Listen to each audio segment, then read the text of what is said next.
안녕하세요. 책 데이트 시간입니다. 오늘 소개해드릴 책은 장자의 비움 공부라는 책입니다. 조희지음 리텍 콘텐츠에서 나온 책입니다. 이 책은 장자의 핵심 철학인 비움에 대해서 얘기하고 있는데요. 중요한 것은 쓸데없는 것들로 내면을 채우는 것이 아니라 자신의 본연의 마음과 만나는 비움을 통해서 한 단계 더 성숙한 사람이 될 수 있음을 말하고 있습니다. 이는 아무것도 하지 말라는 뜻이 아니라요. 자신의 개성과 특징에 맞는 자신만의 것을 발견해 가꾸라는 뜻으로 해석할 수 있습니다.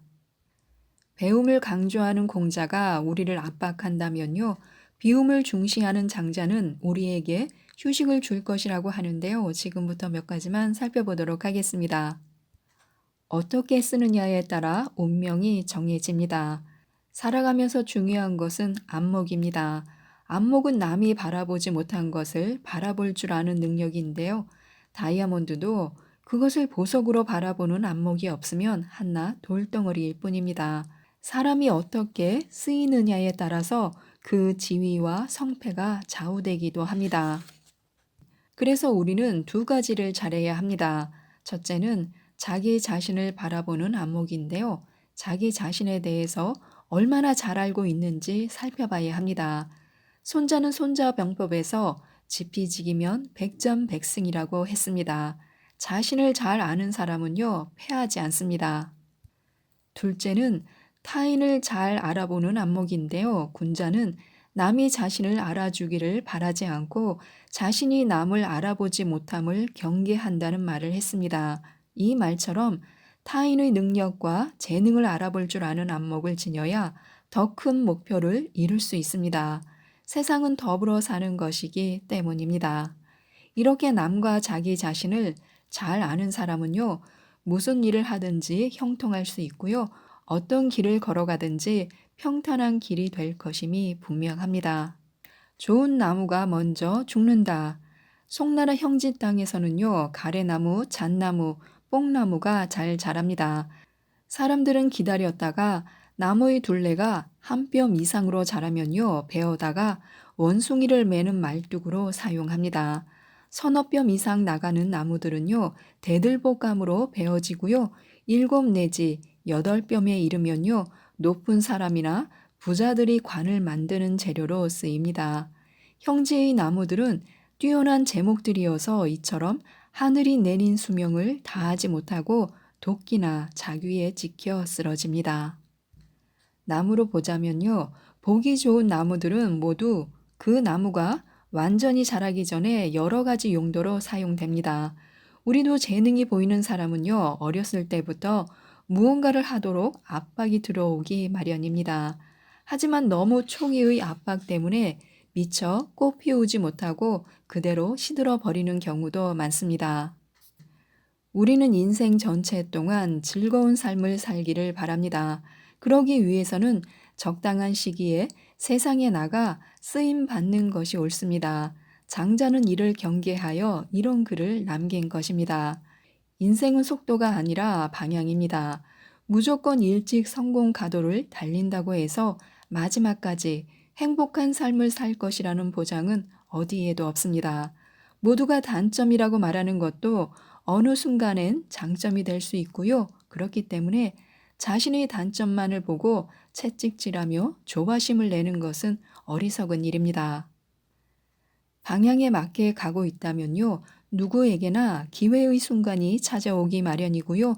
우리에게도 인생의 황금기가 적절한 시기에 찾아올 것입니다.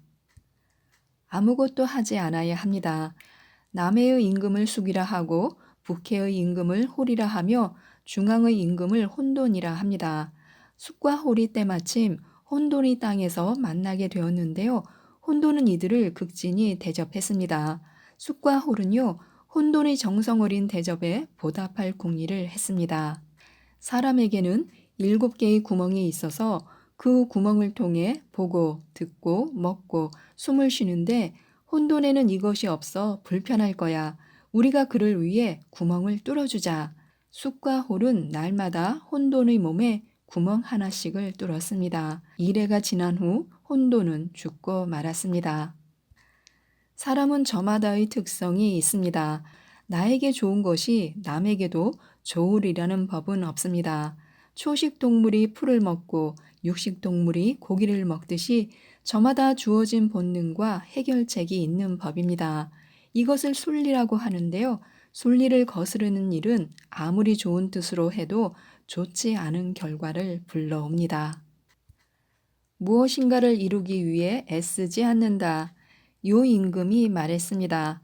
아들이 많으면 근심이 늘고 돈이 많으면 일이 늘며 오래 살면 수치스러운 일들이 늘어납니다. 이 세 가지는 덕과 관계가 없기에 사양하는 것이요. 봉인이 말했습니다. 임금님을 처음 대했을 때는 성인의 풍모가 엿보였는데 이제 보니 군자라고 여겨집니다. 하늘은 사람에게 능력에 맞는 직분을 맡깁니다. 아들이 아무리 많아도 각자 할 일이 다른 법인데 무엇을 걱정하십니까?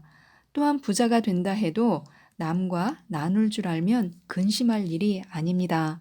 행복한 삶을 살기 위해서는요, 물질적으로도 정신적으로도 풍요로워야 합니다. 절대적 빈곤 속에서 행복을 느끼기는 어렵습니다. 반대로 아무리 부자라도 마음이 가난하다면요, 불행할 수 있습니다.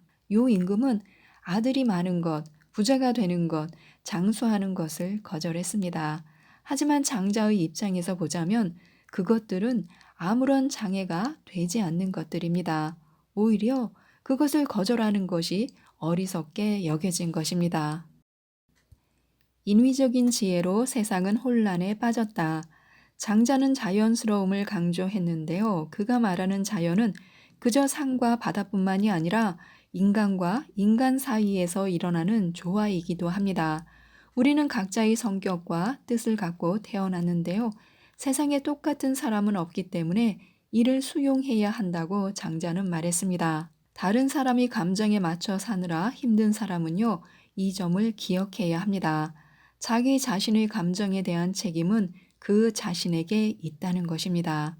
타인의 감정에 대해 내가 안절부절 못할 필요는 없습니다. 타인의 감정에 맞춰준다고 해서 그 감정을 인위적으로 바꿀 수도 없습니다. 그저 한때 일어나는 일을 바꿀 수는 없습니다.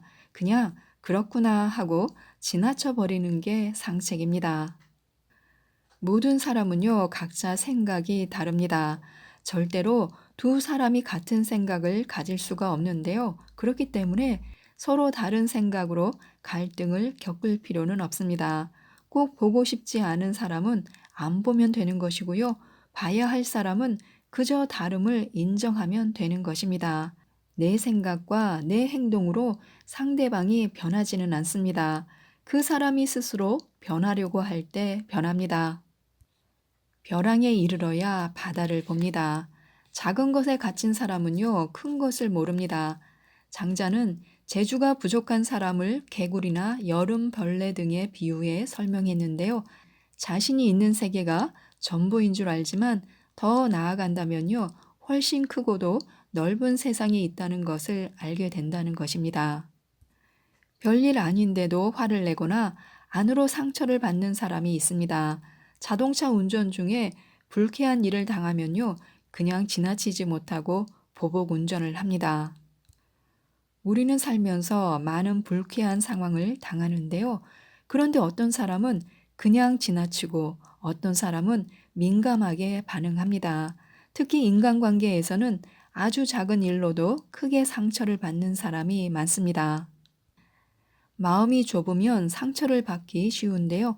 작은 일도 크게 생각하기 때문입니다. 기대하는 마음이 크면요. 마음은 반대로 좁아지고 자만하는 마음이 크면요. 새로운 지식을 받아들일 가능성이 좁아집니다. 하지만 외부 상황은요. 내가 바라는 대로 일어나지 않습니다. 기대를 크게 하지 않으면 어떤 일이 일어나도 견딜 수 있습니다. 넓은 마음은 기대하지 않는 데서 비롯되는 것인데요. 우리도 이런 어리석음에 빠지지 말고 큰 지혜 앞에서 바다를 바라볼 줄 알아야 합니다. 큰 사람은 작은 일에도 최선을 다합니다. 산은 흙과 돌이 층층이 쌓여 생겨나고 시내가 합쳐져 강을 이루는 것이네. 사람의 경우에도 이와 다를 바 없어. 대인은 작은 일에도 성의를 다해 큰 일을 이룬다네.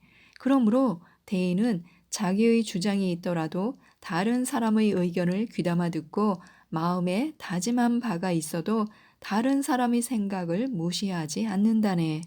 우리는 작은 일을 소홀히 하기 쉬운데요. 하지만 중요한 것은 작은 일입니다. 작은 일들을 잘 수행했을 때 우리에게 큰 일을 할 수 있는 기회도 주어집니다. 작은 일은 신경 쓰기 쉽지 않지만 작은 구멍을 막았을 때 큰 댐이 범람하는 것을 막을 수 있듯이 중요한 역할을 합니다. 그래서 장자는 대인은 작은 일에도 성의를 다해 큰 일을 이루어낼 수 있다고 주장한 것입니다. 우리의 인생은 길지만 그 긴 시간은 짧은 순간들로 이루어져 있고요. 삶의 방식 또한 작은 습관들로 이루어져 있습니다. 그래서 작은 것을 소홀히 한다면요, 자연스럽게 큰 일에서 멀어지는 소인배가 되고 마는 것입니다. 다른 일에 빗대어 한 말, 장자가 해자에게 말했습니다.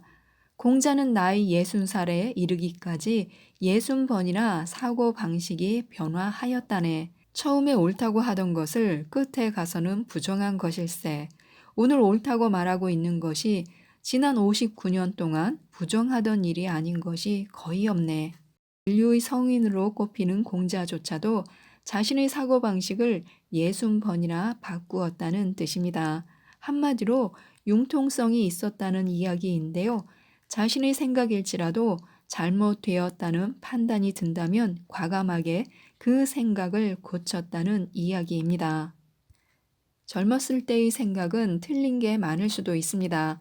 우리도 자신의 생각을 고치는데 주저하지 말고 남의 이야기를 들어보아서 타당하다면 자신의 사고방식을 바꾸는 유연성을 갖도록 해야 합니다.